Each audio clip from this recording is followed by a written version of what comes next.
All right, guys, I'm doing a live on Facebook. I do a live show on Facebook now, so if you guys want to see that, it's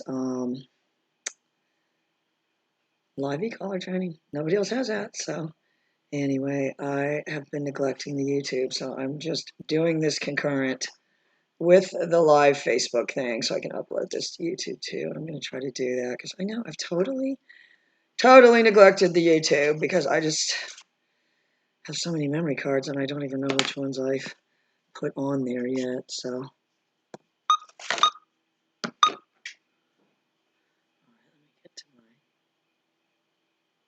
Uh-oh.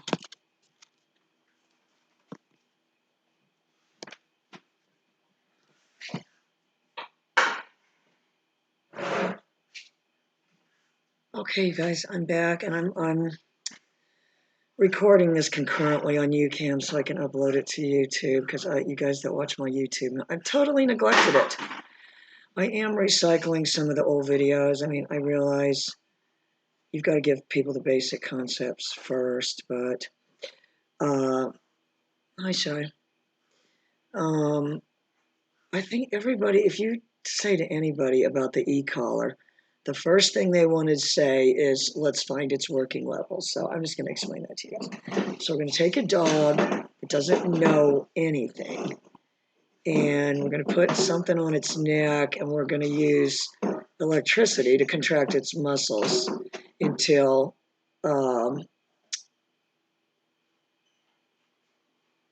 it feels that. And then we're going to, from that point forward, use that for communication. I mean, I would expect you to say, I don't want to do that. So, and I know you guys know this is like a broken record, but if we, if you said, when do you introduce the nick? I'll tell you, on that one husky Nala, the second day, because we took it out to a big field and that thing went wide open. And I'd use the nick to drive it back in my direction. That's what you have to think of.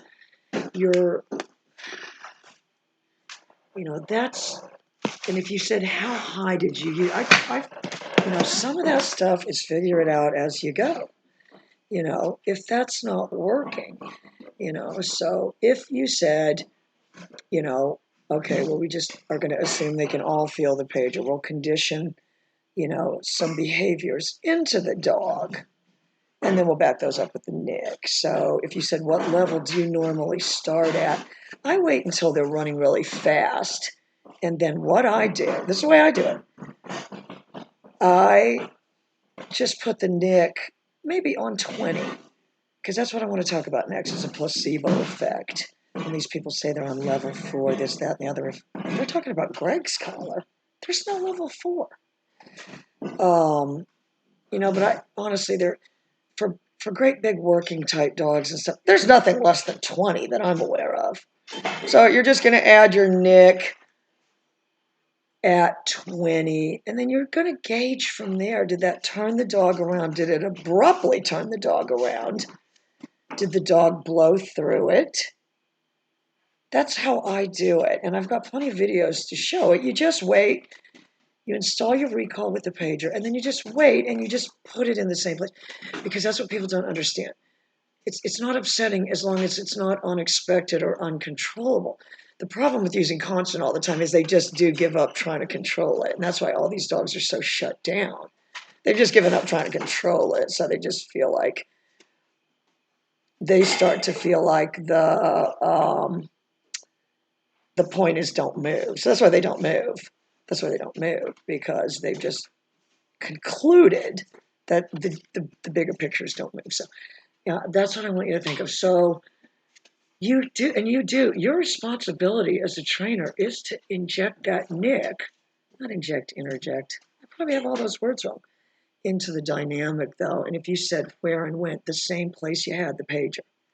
And if you said, well, I'm limited, I cannot let the dog loose, I'd say, okay, easy fix, easy fix. All you've got to do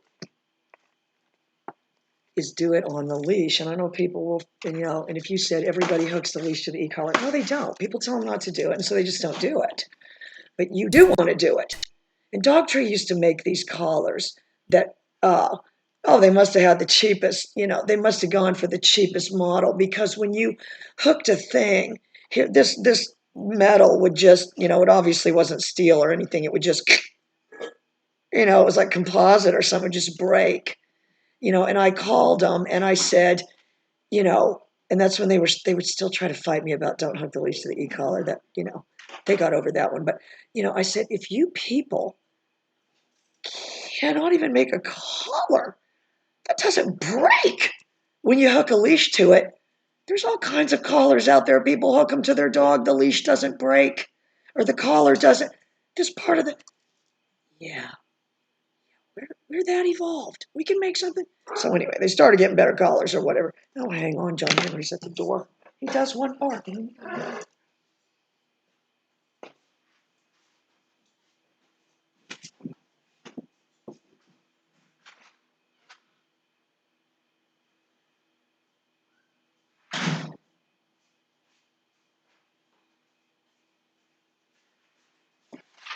Okay, so if we said our job is to make sure the nick isn't unexpected or uncontrollable, and also, that's Duke barking at John Henry. Hey, Alice. Yeah, that's what happened with your dog, Alice. It didn't expect it, and it couldn't control it. So you just suffered severe catastrophic method failure, and all because it couldn't internalize the stimulus, it just, that's what that screaming was. That's what that screaming was. And that's what I want you guys to understand. Okay, so if we have to make sure the nick isn't unexpected or uncontrollable, and that the nick itself, that what the nick is the collar making the dog believe something is happening, when in reality, just looking at it, nothing's happening. And that we also understand dogs can understand micro movements. Micro. That's what we have to understand. When I was talking about time speeding up and everything, they're really seeing the world. If they said, well, they figured out this thing, they can see through a dog's eyes, and if it sort of was just, the movie was kind of, of them looking around, detecting little micro movements from different ones all the time. That's just how that's just how their mind worked. I would say, I believe that. And so now if we understand that dogs see micro movements and there isn't even going to be a micro movement connected to this, so we better add a movement to it. We better add a movement to it. And then that will make it not unexpected. So the way to do that is just hook. This is the way anybody could do it. If you said I have a client that's very, very handicapped, and I mean, I would say the majority of my clients are, they're not good handlers, you guys. If you're expecting that, that's wrong. If you're expecting them to shape up and be these great handlers, they can't do it. They can't do it, any more than, if you said everybody that wants to be a singer can be a singer. They just don't have skill in that area. That's the only thing. So, now we're understanding that this collar is going to cause a micro movement within the dog. Our job is to disguise that so that the dog's mind can comprehend something physical happening in conjunction with this collar. The collar's making the dog believe something's physical happening when it isn't. That's where they get confused. So if we hit the nick, I could tell you to hold this in your hand. If somebody didn't know, there isn't anybody that didn't know, or I could say, I don't even have the remote. I could have it in here and say, okay, just hold this as hard as you can. I'm going to pull it. And while you were bam, bam, bam, right then you were hitting the nick, but they didn't know it. They wouldn't know it. They wouldn't know it. You'd say, hold it tighter, hold on to it. And then you would just be pulling it as hard as you could. You'd have to get pretty high and do it in conjunction with the big pull, and then you probably get them to give in. So that's in a way what you have to think of with the dog, you guys. You're creating an external movement in conjunction with the nick, or even the constant. If you said, well, how would you do it in conjunction with the constant? The same way. And the worst case scenario, and I'm not going to tell you I haven't done it before, would be There's an old video of mine. For some reason, people like it. The dog is dead now. The dog has been dead for years. It was this big, aggressive German Shepherd that was handler aggressive, and I don't even know why I used to train stuff like that. I still had a mortgage back then, I guess. I had to pay my bills. And that's what you guys understand. You're gonna have to train a lot of toads. You've got to train a lot of toads, and share. I know, you already had such impressive results. I want you to approach every dog that way. That if I just run it through this program.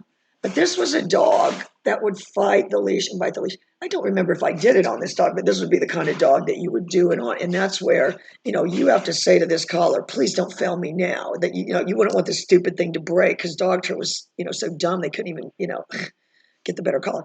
But it would be balanced like this. This is what I want you guys to think of. You've got it. It's a counterbalance. You're counterbalancing that ring, and that still isn't it. That still isn't it. And if you said you need to be more technical about that, I would say I probably do, because ideally, and honestly, that's still not even it.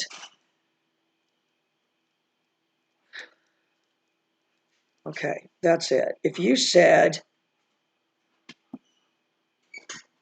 you mean hit the nicker constant while you cause motion? Absolutely. And what if the dog? So this is how you would use the constant, only in that form. Okay, so here's this big aggressive dog. The guy couldn't even get a muzzle on it. I remember that now. I had to take it and get it neutered. They hadn't had it neutered or anything. But if you were going to do it with the dog, honestly, you would be as far away from possible. Not look at the dog, because it's got to be impersonal. And I talked about that yesterday. If a correction is personal, it's only going to work for you. It's not going to work for anybody else unless they go through the same little steps and the dog takes it personally. So the way you would do it with constant in that context, and it wasn't even, I know what video, that terrible pit bull Sadie, the one that Eileen bullies me about, the one that actually, Nina, I hope you're watching, because Nina knows, and I didn't know this when they brought the dog for training, but they had actually adopted a puppy from Nina, and this Sadie killed it, grabbed it by the throat and killed it. So it was that dangerous of a dog. But what I did with that dog is I had the owner enter the collar, but as the dog is getting really aggressive, it's forcing towards the fence.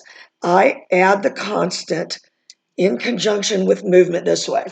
That's what you got to think of. It's two things are happening at once. So if you're not making a move, they could move any which way. That's what you need to understand. They're either going to move or freeze. There's only two choices. You don't want them freezing, but you also want to control the way they're moving. So I'll go find that video, and I even put it in slow-mo. And that's not the one Eileen video bullies me about. It's this one where I see my insurance agent's daughter in the parking lot. The dog is eating. The dog is wagging its tail. But because I have the sound box on, and the sound box sounds so terrible, they just assume I'm just blasting this thing. And Eileen put it on her blog, and so I get all these bullies. Poor pit bull, poor pit bull. That thing killed a puppy. Who cares? It's dead now anyway. Who cares? But once you've, and this is what I want you guys to. So now we have a really bad aggressive dog, because I know you guys get them in there. So we've done this move with the dog. We've done the constant, and we forced it. And when it was now going back our direction, we were just walking away. You're not looking at it. You're not saying. I honestly think for the first 3 days, you shouldn't say anything. I just figured that out last Tuesday. When you're training him, you shouldn't say anything. You should only speak with your actions. I honestly think, except for the recall, it doesn't work for that. When you're on the leash, though, because all of these dogs are so tainted on the leash. But that's what I want you guys to think of. The nick or the constant, it's not upsetting if it's not unexpected or uncontrollable. So your job is to produce expectation, and the best way to do that is with something they already have a frame of reference to. There aren't very many dogs that are going to come to you that haven't already pulled on the leash. If you augment the leash by doing that, what you've got is an electric leash. That's what I want you guys to think of. It's an electric leash. We got to think outside the box. It's not a collar that we stim it. That's not what it is. It's not a collar that we stim it. We stim it. That word wasn't even around before 2000. You won't.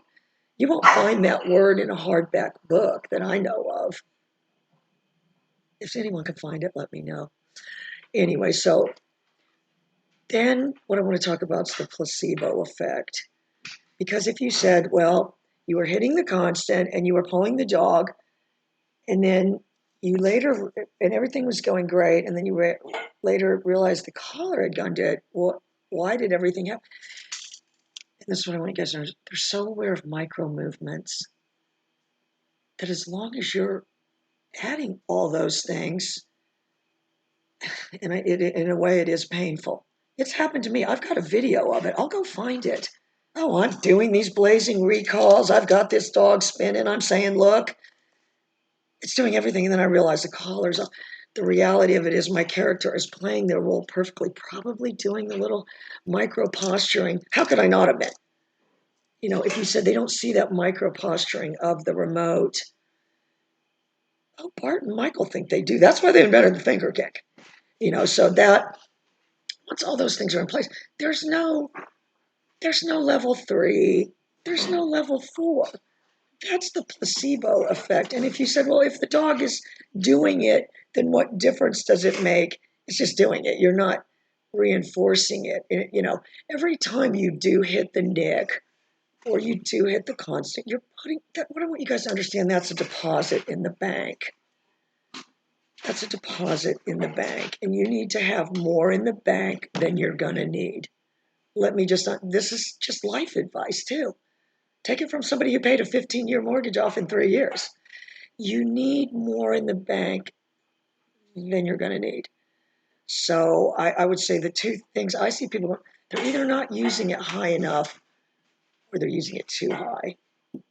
If you're not using it high enough, it's going to fail when you go out, because when you go to make a withdrawal, you don't have enough money in the bank. You're going to be left in a deficit. So you do need to give every dog the understanding. So we're beyond working level here. I don't even use that terminology. We've introduced the nick. We've helped them understand it has something to do with movement. It was nothing unexpected. It's not going to be a nick on 20 would be way less than a dog running and hitting the end of a pinch collar or a full-grown man. Because, yeah, I mean, a lot of these guys, you know, these guys that train dogs and stuff, they're pretty buff. I'm telling you, a lot of them are pretty buff. And a lot of people, you know, think that it is physicality, and physicality does help in training dogs. Hi, Eileen. Hi, Anthony. Anthony's buff. Anthony's straight out of Central Casting. Anthony used to be a cop in the Army, right, Anthony? Anthony straight out of, I think maybe you should go to Hollywood, Anthony, because you could get acting jobs as the Army cop. He's straight out of Central Casting. You know, but you know, you've got to understand your clients aren't going to have any physicality. Remember the dog Zip, you know, Al. I mean, Robin, if you're watching, you know, they don't have any physicality. So once you've given the dog, once you've given the pager or Nick, the meaning that it does have physicality, that it isn't just some random occurrence. It's an act of physicality. That's what it is.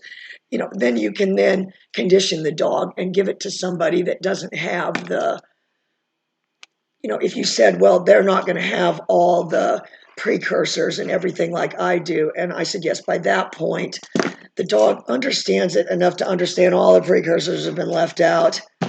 You know, it honestly, in a way, can make the dog think of them as a better handler because there aren't any precursors as much. I mean, they may have one or two. But people usually have verbal precursors. I want you to understand that they've got like their desperate verbal precursors. So that's your job. If it isn't unexpected or uncontrollable, you know, we've got a couple options. You know, add it to a leash. There is not a dog on the planet that if you hook that on there and just pop it, like if you said, I don't ever even want to work off leash, what's the best tool I should get? I would say this thing, because it can be an automatic choke chain. If you said, you mean you can pop it and do the nick without really, you can pop it, let me just tell you this, you can pop it a tiny bit and do a bigger type nick. You'd have to be pretty Jedi, but the dog would say to itself, they got lightning reflexes. That's what it would say. It wouldn't say, what is that? As long as it was in conjunction with, even the smallest amount of external physical movement. That's what I want you guys to understand. That's where it goes wrong when initially there isn't any physical movement in conjunction with it. So it goes to a part of their brain, honestly, that tells their body you're being attacked. In conjunction with a physical movement, it might say you're being attacked, but it's not, but you can tell what it is. It's a minor attack. I mean, if you said, they viewed you jerking on the leash as an attack. Yeah, they do. They do. And I'm going to go back. And, if you're giving the dog a correction and it's turning its head away, and you said, well, how would you fix that? Would use the collar just to turn it, to say, well, I know I can bend it with the collar. So, knowing that they tend to turn their head away, all from the beginning, turn their head this way. That's just what you guys have to think of. Make something physical happen with the collar. Hook the leash to the electronic collar. And Cattle and Cornea in Romania will tell you that it's not possible to synchronize it. And if we said synchronization with movement is the best way to make it, you know, something they can understand and not be unexpected. And then if you said, well, you know, I hit the nick and pull them this way, then they understand, give into the pressure of the leash. Well, there's nothing unexpected or uncontrollable about that. And if you said, what would your move with the leash be? My precursor with the leash before hitting the nick would be, and Cher knows that move. I hope you guys are all doing that at home. Give it some slack because they understand here's when the nick's going to happen. I'm going to step away. I'm going to step away because it's going to happen as far away from me as possible because that's the edge of the envelope. And if you said, well, where's the edge of the envelope on a leash? 6 feet away. And you got to use a 6-foot leash. Don't use a 4-foot. And honestly, if you had an 8-foot leash, I used to have this guy that made custom 8-foot leashes. Your move on the leash with the nick, your precursor is going to be feeding out the leash. If that resulted in the dog moving back towards you, well, then you're doing it right. So anyway, guys, I'm getting ready to go out there and I'm going to try to, get some dogs that need the nick and stuff. But, that's how you're gauging it. Say you hit it on 20 and it was doing whatever it was doing. Lunging at another dog. You would try to get it going the other way, but you could just go up as you were going, And if the dog sort of popped and jumped and suddenly looked at you, your job is, yay, we're out of here. Yay. And you keep the motion going. You don't ever want to you want to make it as impersonal as possible. As much as possible, I make the nick happen when they're not looking at me, and not really as a way to get their attention, just in conjunction with turning them back in your direction if they understand it that way. So just think of it that way, you guys. I think if you said what would be a better way, what would be if I said there was one thing I could do that I felt would have the most dramatic difference in the world of e-collars, every company would decide we're giving it 2 buttons, or we're giving it 3. We're giving you a pager, we're giving you a nick, and we're giving you constant, but the constant runs concurrent with the pager. These people would figure out to use the pager. If the only constant there was ran concurrent with the pager, you wouldn't get blowback as much as long as there was something physical happening. And that's what it is. The nick, or the stimulus in a nutshell, is the collar via electrical stimulation making the body believe it's being attacked. It's being attacked. And that's why when it gets real high, they turn their head and bite at it.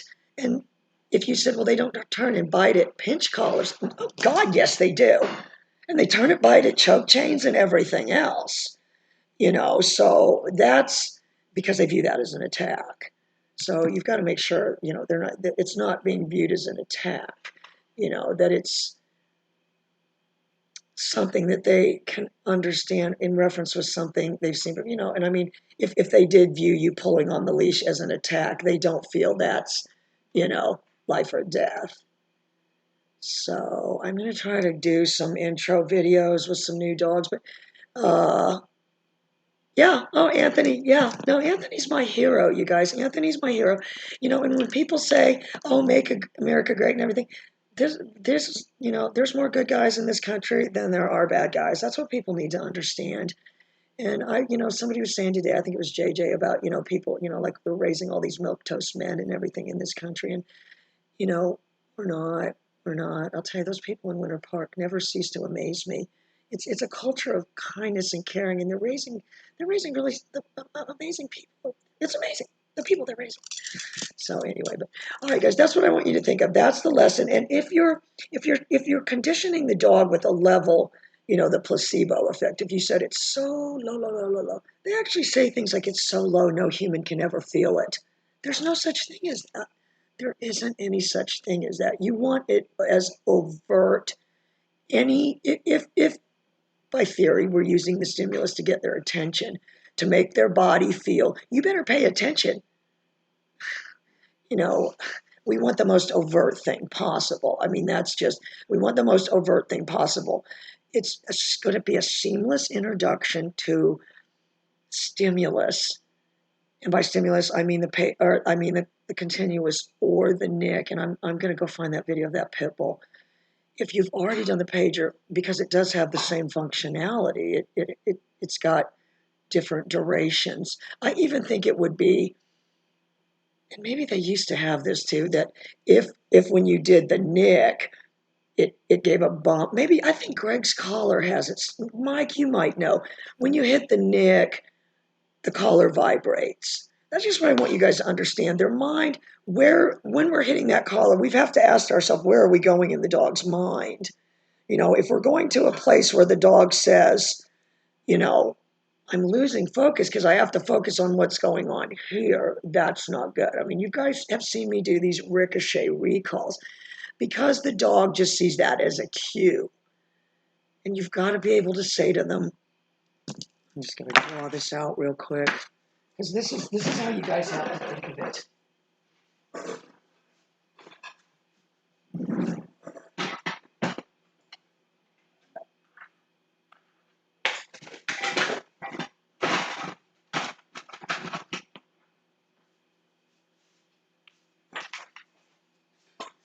All right, so we're just going to collar condition the dog. We're going to run it through a program. And for you guys that are limited, honestly, that woman, Phyllis Giroux, there's a place called Deep Run Farm, and she's an expert. Oh, she's a serious pro.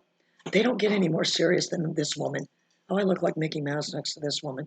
She's a repro vet. She has all these hunt test dogs. She's got champion master hunters and all these things. And they collar condition. She's an expert. I don't think they use the pager. They might use it now. And they only teach two behaviors. They only teach the dog to come and stay, because their theory is if it doesn't go away from the handler, nothing can happen. And I'm sure they're seeing it through some filter that these people are completely incompetent. All right, but that's what you're thinking of. You've got to, in your mind, and I know you guys that are limited, for a training area, you could even do it in any kind of small area. But you're thinking, okay, I'm going to collar condition the dog. As many nicks as possible to happen away from you guys. I can just tell you, I'm speaking from experience. If they're all happening right around here, I'm telling you what you're creating, another world where they don't exist. So the dog has got to believe outside here is where they exist. That's where they exist. It's all driving it back to you. They don't exist at all near you. That's why I don't believe in putting it on and waiting till their eye twitches and stuff. You can't tell me they don't understand that. So that's what you think of. It's all happening here in the beginning. Everything is driving it back in your direction. And if it got outside here, I mean, you're going pop, pop, pop, pop, pop, pop, pop. But you're not here. By then, you're way over here. So if you said I have a limited amount of space, and I know sometimes you've got that, Anthony, you're just doing everything possible. If I said, well, you're going to put a GPS over top of you, and it's going to record, and I've told all of you, I've got secret GPSs on all of you. and I'm going to record all of your training sessions. Maybe she is crazy. But the way I would probably fault you guys would be you're not using enough of your acreage. If you've got this much area, wait till the dog is there, and then you guys go all the way to, make up for area. If you said, at the very minimum, I want to have the dog, as far, you're adding movement, you're adding area, but, say the nick happened here and you're here. By the time the dog gets to you, you're here. You've doubled your area, making that nick way over there and you way over here. That's very impersonal. Why would you be doing something way over there? You're driving way over here. You know what I mean? Anything that happens by you is going to seem personal. How could it not? You know what I mean? You can make it if it was another dog over here, and I do that a lot. If it was another dog over here, yeah, that dog might be sort of have a little, little nicks or all, if it's buzzing around that dog, there's little nicks all around this dog. Even then, if you're here, by then you're wherever. Let's just say, it seems like you're trying to distance yourself from the nick in the beginning. Yeah, you are. You're creating an environment. And if you said, so what if the only thing we can accomplish for these people is a recall? I said, well, one, that's probably about their level of, capability. And if you can just give them that, they'll be happy. It doesn't vibrate on the nick. No, I know, but don't you think that would be, the Einstein doesn't vibrate on the nick? I think that would be a good idea, though, because if the reason that the majority of dogs don't understand is because they do learn better by feel, they don't understand that feeling. And they'll all say that. They all say that. Oh, it's an irritating feeling. It's an itchy feeling. Okay, that sounds terrible then, because if,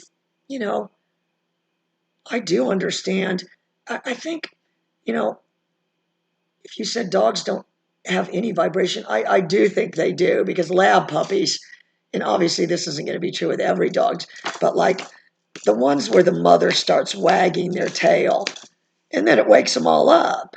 It wakes them all up. So, and Crash, maybe it was Barkley's breath, but I mean, he could get right up on her with his bark and like throw her down to the ground with the bark. So if you said, well, she couldn't feel that. Hang on, I did actually find my glasses, but now I lost them again. If they're over there on the floor all chewed up, I'm going to be so sad.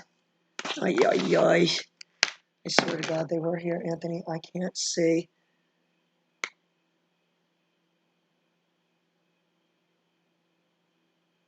I know, I'm blind as a bat, and I've got the worst feeling. Oh, no, I did lock Crash up.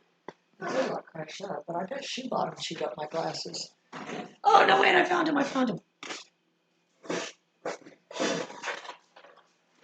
That's what I want you guys to think of, though. Your job is to create distance, and these dogs have never been let loose. They don't have any. Your job isn't to punish it for running away, it's to create that behavior, and the only way to do it is get it away. Should be leaving you as a punishment. In other words, the best place. Yeah, oh yeah, absolutely. Hi, Christopher. Yeah, so that's what I want you guys to think of, make, and I want you guys to write this stuff down. Maybe I am crazy. One day, you can do it when you have to testify. This is what she said. But make something physical happen in conjunction with the caller.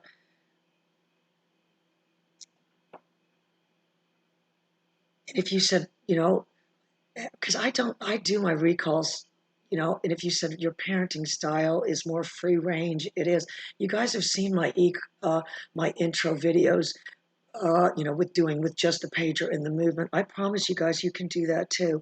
I do free Skype lessons for trainers. Christopher, if you guys want to do one of those, just to do a little session with like the worst dog. I work with a lot of people like that because it's just any little, it's sometimes hard to see. It's not possible to see. That's why eyewitness testimony is so bad, because you can't see everything, and you aren't able to not see through that filter, you know. And if you said your filter's been so stripped away from being with all these dogs for so many years, I'd say, I think that's what happened. It's just stripped all away. I'm just able to view it all so clinically because I don't have any other choice. So anyway, that's what I want you guys to think of. That's why they don't understand the nick. And that's why sometimes dogs, if you said, that's why they used to say that you can't use it for aggression or dog aggression. Oh, there's absolutely people that will say that all day long. And there's people that came to me and said, I didn't think you could use it that way. And you can, as long as you make something physical happening as far as moving it away from the other dog. I mean, that's really your only choice. You have to add the physical moving, away.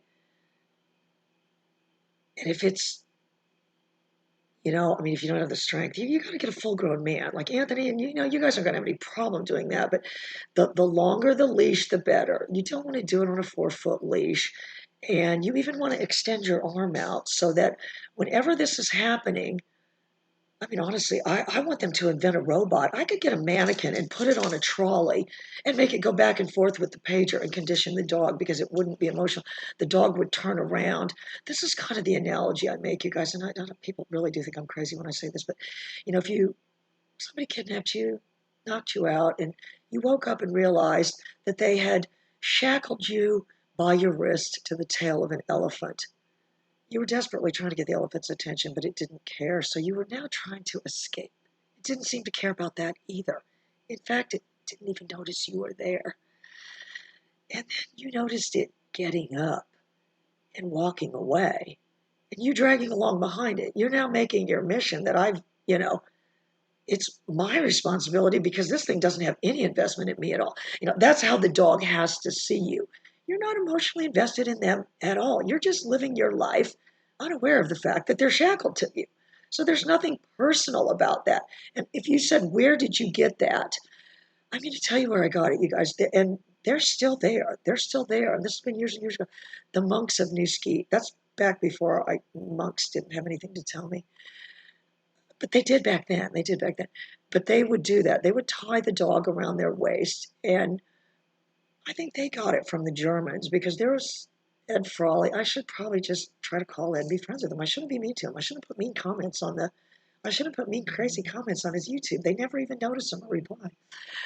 Um, but if there's anybody from Germany or Samuel probably knows any of those people but they would get these young sheepdogs, and then they just tie them around their waist and go about their business.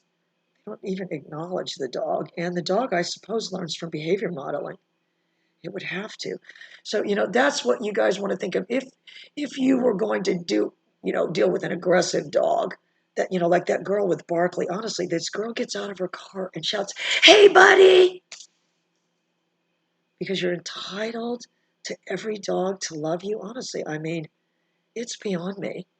And, if you said, well, you're just going to go up to a full-grown man and just make friends, no, they're not. I mean, people are guarded. Dogs are guarded. I'll tell you what, you don't have to guard from indifference. There's no guard of indifference. You are not in a state of being guarded if you're indifferent. If someone's indifferent to me, I'm not guarded from them at all. I'm aware of them, and if I understand through some twist of fate, I'm shackled to their tail, I'm not, what you would learn. I'm going to tell you what you would learn from that. And that's why you guys need to add all the augmented arm movements and everything else to help them see that in the beginning. But what you would learn to be would look for micro movements. And if you said, well, what would be the main thing I want you to take away from this video today? Look for micro movements. I want you guys to just go, get a dog out now, get some treats, and just stand there and not move and see what it does. If it just sits there not moving, looking at you, and try just making a little micro movement and then stand still, see if it does it too. They do it. It's crazy. So that's how close they're watching you. So I don't want you guys to use pinch collars. And if you said the most modern form of communication with humans is text message, I'd say, okay, good. Let's do that with the dog. And let's also understand we do have that component of making it bigger. So if you said, what's making it bigger? And if there's a lot of people, if that was their, uh, you know, teenager and they weren't answering the phone, and you could make the phone, and if they knew, this is how you could do it with kids, the phone was going to melt if you didn't answer it, they'd answer it. So you're giving it, it's a communication device with the capability of getting bigger. And they do understand that. And dogs do understand. And I don't even want to say it's, punishment. But if you said, because I'm going to tell you what, this is why I want to find that bulldog a home, because this is what really upset me the other day. When I was working with that little Roddy of Breck's, and that little dog's a very soft little dog. He hasn't even had it that long. And, Breck is a little bit too stern with dogs. Breck's dad, had a canine. So Breck grew up with, his dad is a very amazing person who's on the SWAT and everything. And just, this guy's, oh, no, Breck's dad's like Clint Eastwood. Totally. He's totally Clint Eastwood. Oh, he can do anything. He can shoot, Oh, he can shoot a terrorist at, probably 3 miles away or something with a gun or fly a helicopter. So Breck has more of the, he wants to kind of put him in the, so with a dog like that, if you do take the route of, you know, the solution for any kind of physicality is to sort of cower down. So anyway, so I worked and worked and worked to get the little dog running. And then that bulldog, if you go back and watch that bulldog, that's how I knew how fast that Roddy was running, because that bulldog was having to jet it to get to catch up with it. And then it ran in between and ran interference. If it had actually tackled that dog, again, that dog would understand what that was. So if you said in the, you know, worst case scenario, like that pit bull I had, Dusty, that would run off in the bushes.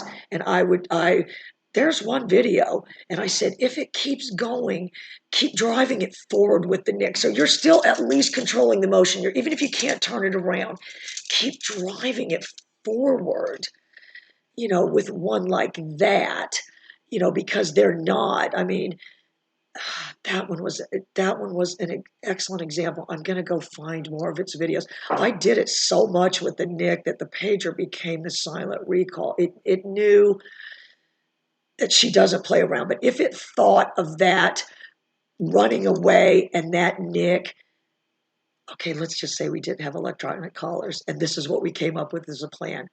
They found out that if your dog runs away, they can actually train these bulldogs to run your dog down because they're faster than other dogs. So they'll run your dog down and actually tackle it.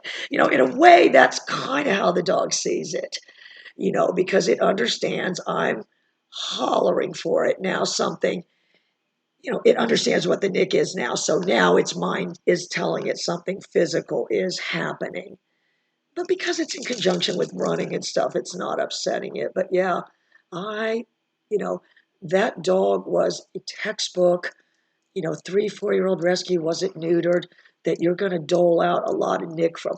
And if you said, well, what, and I probably use a constant on it too. If you said, what was your ratio with that dog? I would still say I was probably 80% pager, 20% nick. And that would be, even if your worst case scenario was 50% pager, 50% nick, even if you said it's, worst case scenario, I'm seeing 20% of your using the nick, and then the rest of the time you're using a pager, because they understand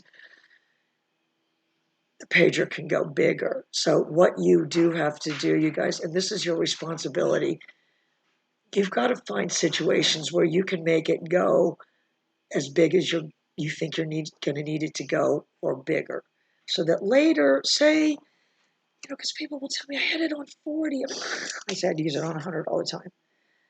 Not 127. With pit bulls, you use it on 127, but you would want to get out. Say this would be the scenario. The dog was a jerk and barking at other dogs and everything, and so you used it high, and then you made your point. So next time you could go out, say you used it on 127. I have something I call half-lifing it. So you did it on 127.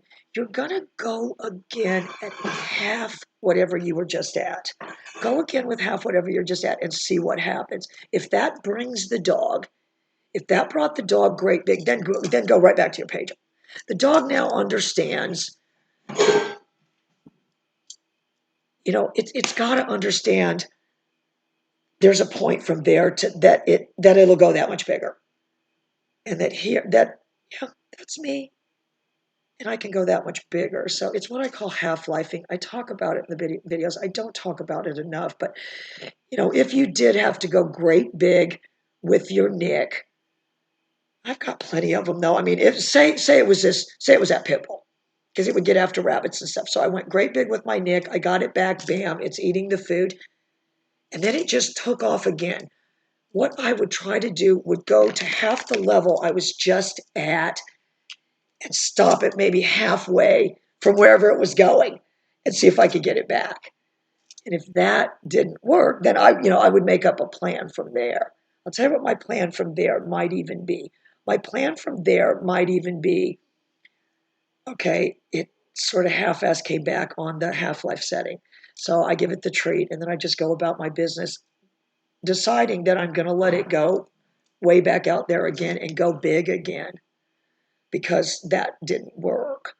So let it go out there and go big again. And you're not going to have to keep doing that. That's what I want you guys to understand. If you guys had any idea how hard that pit bull was to train, and I did all that pro bono for this rescue, that was that one Dusty, because they wanted to name it Scion. I'm sorry, I can't scream Scion. I don't even know what that is. That wasn't even the dog's name before. And they were so invested in this name that they changed it back the day they left, even though I had spent hours and hours and Nix saying Dusty, because that was a cute name. Anyway, and they never even thanked me, guys. So that's why, but I take it as that was a learning experience. That's the kind of dogs you guys are going to see. That's what you need to expect from pit bulls. So just think of that. You're going to have if you went great big, if you went to 127, this is what I want you to think of. And if you could, we need to have more formulas. And I'm working on the online college, and Mark is bugging me. Mark expects me to set up the online college and do everything while he's at his house. Yeah, that's what he expects me to do. Okay, this just because we need to be more technical about it. Okay, so the dog was, and I'm not good with distance, but say the other side of the pond was 50 yards away. I got the dog with 127, and I sent it sailing back to me. Okay, so now it decides it's going to take off again around the pond. I've now done half of whatever 127 is, and I'm going to be honest with you guys, I don't look at the dial. If it's like that, you've got to be able to just know to just like turn it. Okay, I turned it down. It's like halfway. I know where halfway is on the dial. It's really, honestly, very awkward. It is easier on Greg's. So now I'm going to wait till it's barreling away at 25 yards and see if I can stop it on 57. That would be my plan, because I want to understand I need to have a contingency plan to stop it at various distances, not let it get ever how far that was away again, being an ass from me. I wanted to understand that can happen over there. But as you're going, as you're getting closer to the edge of the envelope, I mean, it was at 50.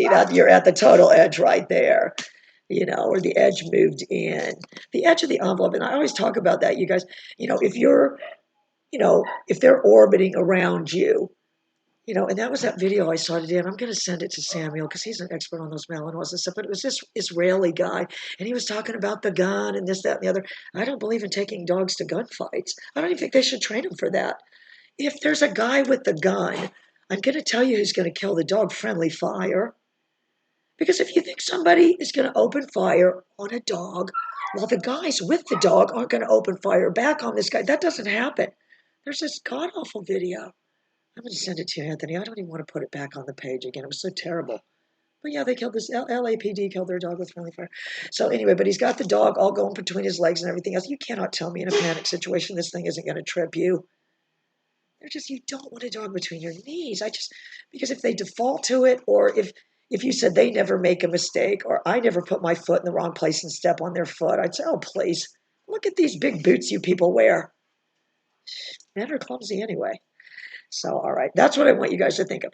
I think I want all of you guys to start maybe keeping a training log. And I know you're saying, why? But I think it would help you if you just, even if you don't do the videos, if you drew out, okay, here's my training, you know, where are my nicks and where am I? Oh, a lot of police departments. I know. I know. We were talking about that last night. I was talking to Samuel about that.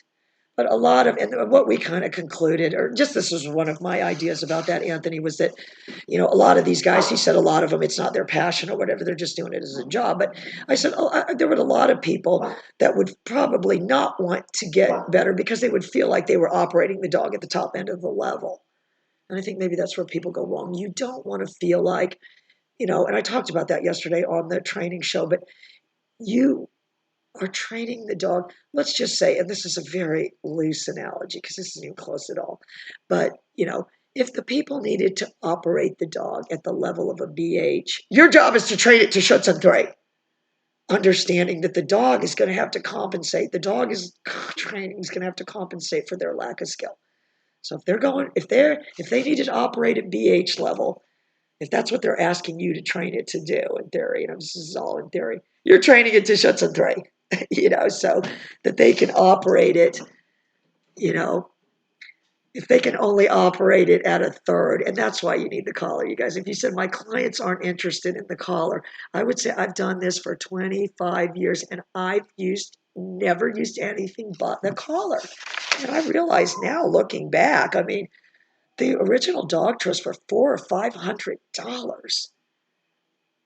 To have to tell people, luckily I had those clients at Winter Park. These people could afford it. But to have to tell people that, it was terrible. It was terrible to have to tell people that. Now all collars you can get a decent collar, and you guys have got to get a professional brand, but you can get a decent collar for under $200, all of them.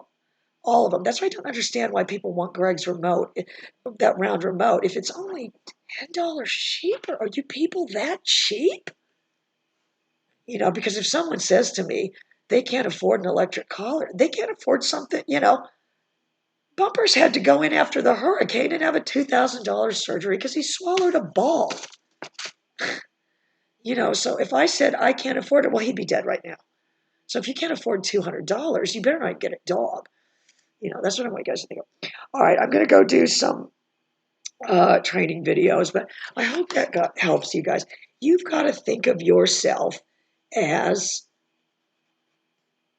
you really don't, any chance you get, and if you guys only have a training room or whatever to train the dog, it's not by accident I always have other dogs there. And you've got to have a balanced dog. But if you have a dog that's going to possibly not understand what something is, you want it to be in a state of heightened reality because it would have more of a possibility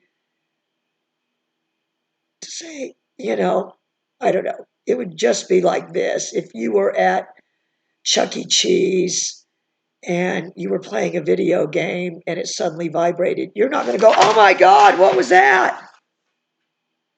Just an incidental. The worst thing to do, I know you guys are like, I know she is crazy. The worst that could happen in that scenario is it would find it incidental. And in that case, you're not doing very good either. Your job is to give it a meaning.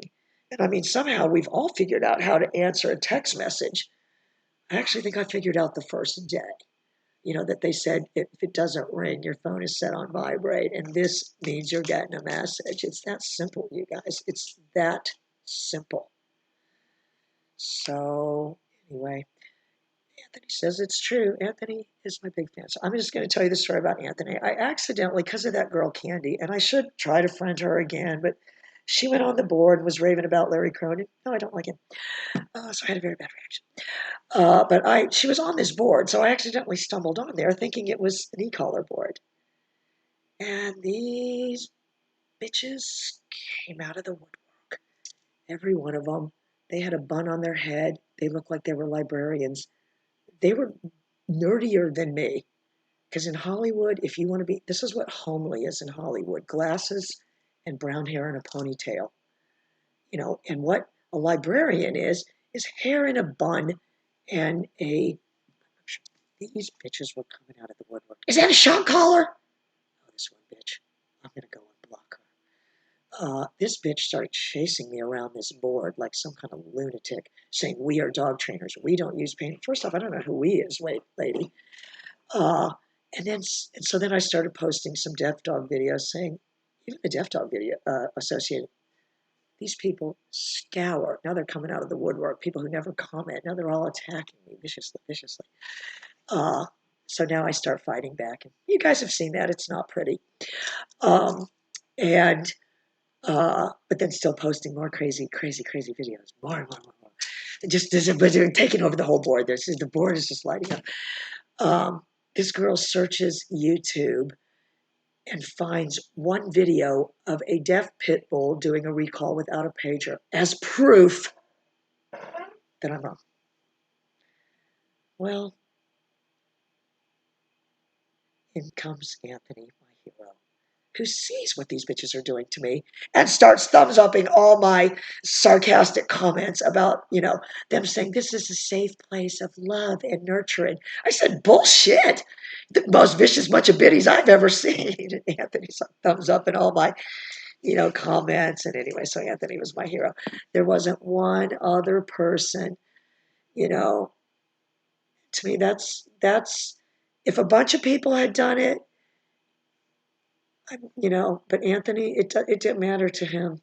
That's, it didn't matter. He did it, and he was the only one that did it. And he's my friend for life. Don't you worry about that. I would never unfriend you. Anyway, oh yeah, that's how we met, Anthony. Don't you remember?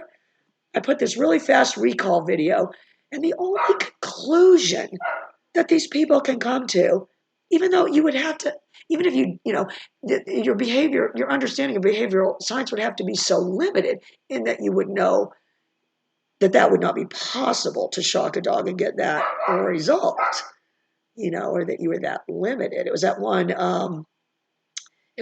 recall video that everybody loves, that slingshot, that Mavis. And I still have her, and I do want to find Mavis a home too. If there's a trainer out there, I hope you guys are listening to me, because if you could come and get the dog, this dog is totally collar conditioned. And I just want to get her in a good home, but I'll tell you what she'd be good for: a demo dog for a trainer, and she's a great lesson dog to use for other people. She's good around kids. She belonged to a client, and they actually had 3 months of Kelly's costly professional training done on the dog, and then they had to give the dog back. So I've had the dog here, and it's a great little dog. So if there's a trainer, that if you come here and get it, I can't take it to the airport or anything, but if you come here and get it, you can have the dog and use it for your demo dog, because it's got serious collar conditioning. And if you said, what's the best way to learn how to do this, it is to work with dogs that are already collar conditioned, because you'll get the feel of it. It is like playing a video game. I think the only reason I say that, because I don't know how to play video games, but I see the similarity in that you've got to have the right timing to make it, like with Pac-Man and stuff. I think the thing's always got, if my thing was the thing that was supposed to gobble it up, it couldn't do it fast enough. And then I think like the other things came up behind it and got me or whatever. Like I'd put a quarter in, and then I would just be like, oh, I don't even want to play anymore, But my friends would just be doing it forever. It was like so aggravating. But that's what I want you guys to think of. If we're doing it just, in a sense of communication, and any guys, that are good at video games should be able to do it. And if there's anybody that has any ideas how we could get some kind of computer program made, it would be a little boundary, and the dog would be going to the end, and it would, run away if you didn't hit your button, and it would be, you could build it up, and then if you did it too high, the dog would run, or no, the dog would yelp. Oh, that'd be perfect. That would train people. Then they wouldn't do it too high. It would go, and then then it would have like a bunch of social media bullies that started coming at you, attacking you. They'd all look like librarians going, oh. Anyway, guys, I'm going to go do some actual training. Anthony, she's probably 4 years old. I'll go find the video, but her name is Mavis. She flip heels. She does the flip heeling. The only caveat is they didn't have her spayed, but she's got all the shots and everything. She's on heartworm. You'd have to get her spayed, but she's a adorable, cute dog, and she's got a slingshot recall, or no, I think I actually called it a reining horse recall, and she's all collar conditioned off leash, and she's got the flip heeling. I'll get her out. No, I'll get her out and do the live show with her. I haven't worked her in a long time, and she's small. She's perfect in a crate, and um, she would just be a great, if somebody wanted to start doing a show or anything, anything. I would only want someone to get her that was going to use her in videos and stuff, though, because she's great for that. She's a very cute, just straight out of central casting little black lab. Yeah. Oh, no, you would love her, Anthony. And she's great around kids. And all you'd have to do is slap a dog trail on this dog, and it's right there. You can go anywhere. You can go down to the beach. It's got a ton of free agency. It swims. It does all those things. And you could, if somebody wanted to get it, if you said, "Where's the dog?" and I'll go get it out. Hopefully, she doesn't make a complete ass of me and not do anything. But and she won't though. Um, it, it's, I was gonna put a trained retriever on the dog. I just, I'm gonna put a trained retriever on all of them. I just don't have time to do it. So listen, that's what I'm gonna do. I'm gonna go get this dog out, and I will do. I'll just do a little demo and show you guys the dog. Bye, guys.